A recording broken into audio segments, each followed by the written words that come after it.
Smash Ultimate is the crossover. Not just crossover fighting game, not just crossover game, but the crossover. Between just its 82 fighters alone, we get 40 different series represented. And if we include stages, items, and spirits, that number jumps up to a whopping 233 series. Now, I want you to take a deep breath in and really internalize how absolutely fucking ridiculous that number is. 233 series. This game has more representation than the US House of Representatives. I'm lying, but you get my point. Getting any bigger in scale than what we have right now might not be possible from both a development and gameplay point of view. Plus, we want Ultimate to keep its identity as the biggest crossover. If the next game had like 100 characters, it would kind of defeat the point of like the ultimate in the name. And so the eventual next Smash game has got to be a downsize. Let's refocus on a smaller cast, one that gets more love per character, leaving room for remakes of veterans. But unfortunately, that means that there will be roster cuts for the first time in 10 years, and probably the biggest one the series will ever see. Today I'm gonna cut down the Smash Ultimate roster to just 40 characters. When deciding who gets cut, I thought I should have a criteria. The most important criteria for me is relevant. Smash relies on recognizability to capture an audience, so having characters that are either relevant by recency or legacy is important. I use sales a lot of the time to determine how popular a fighter was because there's no better concrete metric. I also wanted to represent as many series as possible. Oftentimes I would pick a fighter that was from a whole new series instead of giving a more popular one more fighters. In addition, I look for character diversity. Sure, it would be hype to only have fast rushdown brawlers, but sometimes you gotta throw in a zoner or two for the weird people. And of course, personal opinion. I am the least objective person I know, so strap in and let's start with the first series.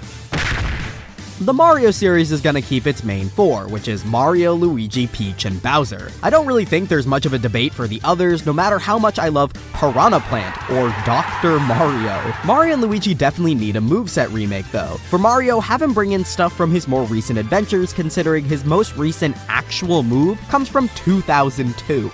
Luigi makes no sense in Smash. I love the personality of Green Missile and Jump Punch, but like, why is bro doing that? Also, why is bro a grappling zero to death machine? I say keep the grappler part, I guess, but let him bring in the actual Poltergust as a sucking command grab. We're gonna keep the DK crew of Donkey and Diddy. K. Rool feels like a fundamental part of Ultimate's identity as a longtime fan-requested character, so I want him to stay there. Also because last time we saw K. Rool was on the N64, where he was thirsting over triangular Candy Kong. DK is another fighter that sorely needs an upgrade. Right now he plays like an angry monkey instead of the platforming mascot he actually is. Give him a barrel, give him some bongos, and give him a voice actor while you're at it. No surprises here, the Triforce trio makes it from Zelda. Toon and Young Link are clones, so they don't really get a spot, and Sheik is a single-game Samuel. Ganondorf is in dire need of a rework. He is currently a clone of Captain Falcon, who himself is mostly a Smash original creation. I'd recommend a direction for his rework, but let's start by giving him, like, anything he actually does. Metroid is gonna get Samus and Ridley. Although Ridley feels like a part of Smash Ultimate's identity, like I said with K. Rool, he's the most iconic Metroid villain and also still relevant to the series today. He honestly should have been included since Melee. Samus herself is another fighter who desperately needs a rework. Right now, she is quite possibly the lamest zoner in the game. Every time I fight Samus, I play that Subway Surfers Family Guy soap cutting video in the corner. In Dread, she's running around blasting fools and forcing enemies to gulp down her missiles. Give her some of that, please. He's original 12. You can't really get rid of these guys.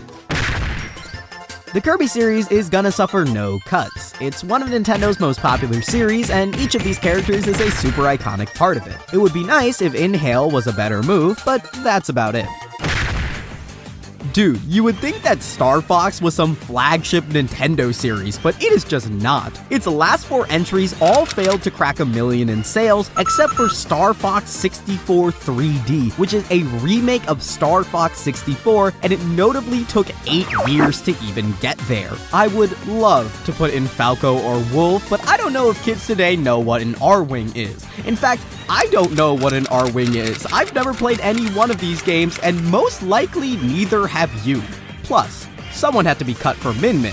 So like, Pokemon was the hardest series for me to cut down, and probably my most controversial picks. Jigglypuff is the real problem here. With her being OG 12 status, she's guaranteed a spot, but it also makes it so 50% of the Pokemon roster would originate from Gen 1. If I added PT or Mewtwo, that would bring it up to 75% Kanto, which doesn't really seem to capture the spirit of the franchise. I ended up picking Greninja and Incineroar. Greninja is allegedly the most popular Pokemon of all time, and Incineroar preserves the grappler playstyle. There's literally only 3 of them in Smash Ultimate, and one of them should not be doing all that. That cuts PT and Mewtwo for reasons I mentioned before, Pichu for being a clone, and Lucario for being a neat concept, but ultimately failing in execution. Once again, Ness is original 12 status, and that's the only reason why he's here. To be honest, I don't know how he made it into the original Smash either. He's from one niche RPG series that sold like shit in America because it literally stank.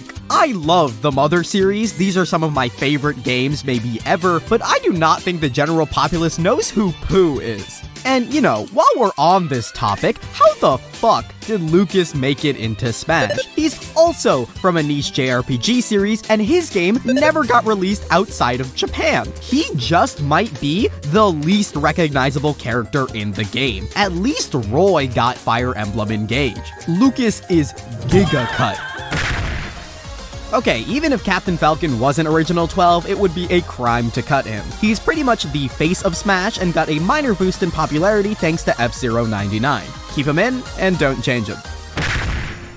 Oh boy, here we go.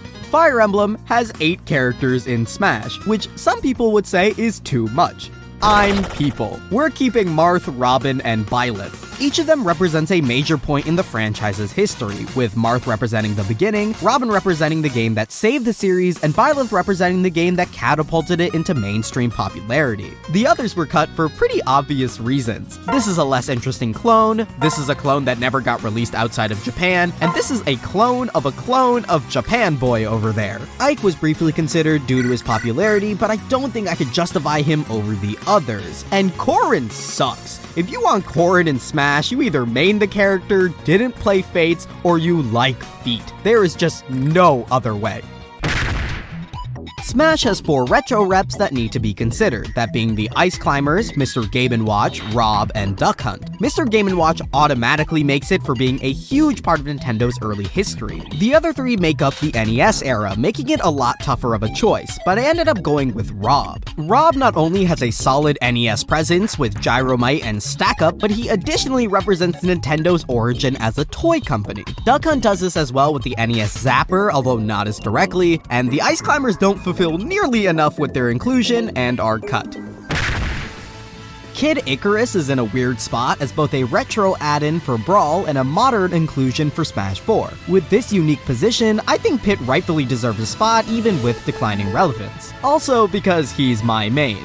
Well, technically his edgy clone is, but there's no way Dark Pit makes it in. I'll be making blood sacrifices for an unrelated reason later if anyone wants to chip in.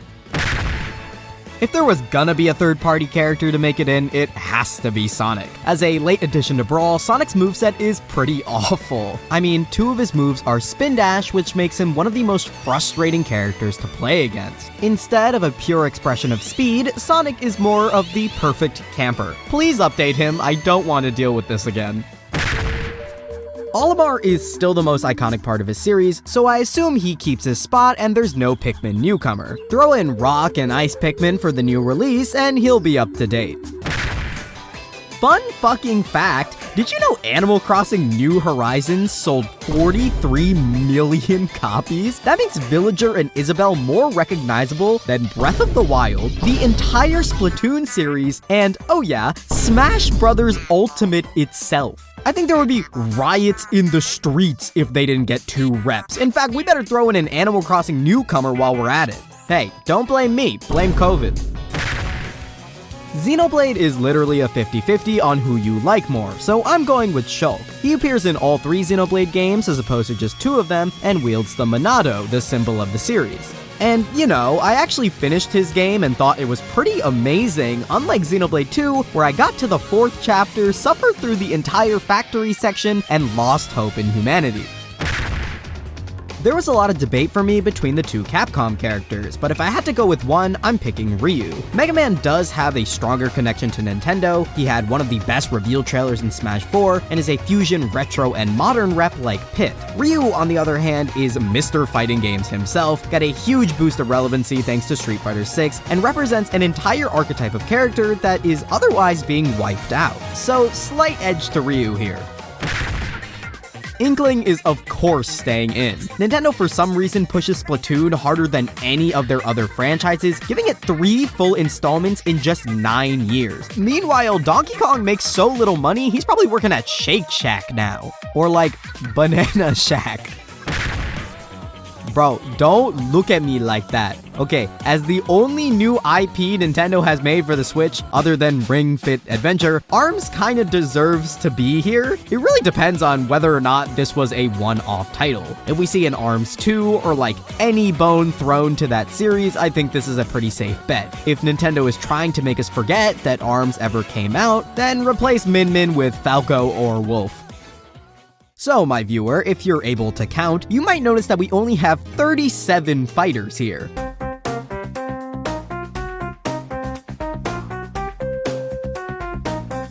Now, I too was stumped at this point. Just 3 coveted slots left. What about the Belmonts, or another Fire Emblem character, or Cloud? But then the realization hit me, and I knew there was only 3 fighters who were guaranteed their spots from the beginning. There is no way in hell the Miis don't get in. I don't want them in. You probably don't want them in either. But you know why they're never going to leave? Because they make $1 wee million by selling skins. They probably profited more off the Miis than they did off ARMS. Out of all the character picks in this video, this is the one I'm most confident about, and I picked Mario to be in the game. Yeah, you might think I'm wrong, but they hated Jesus too. You know, sometimes you write out the phrase, they hated Jesus too, when you're picking the Miis to be in the next Smash and you have to sit back and you realize that your life is a joke. Anyway, let me know if you want a newcomers video. I'm kind of down to do that.